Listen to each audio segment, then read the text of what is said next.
The one who was less expected was the one who was saved.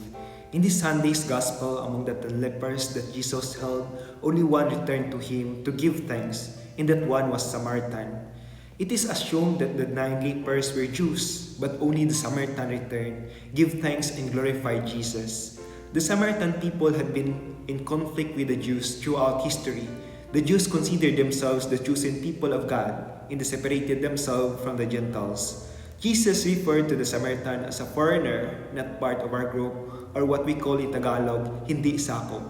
In many moments of our lives, we also see this in our barkada or groups, where there are groups within groups. Sometimes there are people who are left alone. And the saying goes, not alone but lonely. This happens when we exclude others, but Jesus always welcomes the sinners, the unclean, the outcast, in the list of our brothers. And He praises them. In fact, many of the parables were centered around them, like the parable of the lost coin, the parable of the Good Samaritan. In our times, there are still many lepers, those in hospitals who need care and companionship, those in prison who have been forgotten by their loved ones, the elderly who can no longer sustain themselves and are often abandoned and disrespected, the depressed, the mentally ill, or the physically weak.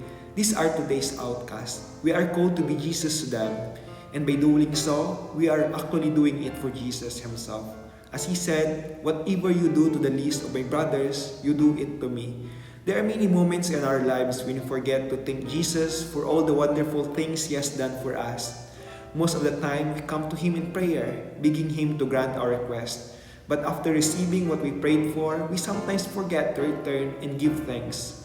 As baptized Christians, we are called to participate in our responsibilities as members of the church, attending Sunday Mass, giving service, and offering our time and resources are ways of showing our gratitude for the blessings that God pours into our lives.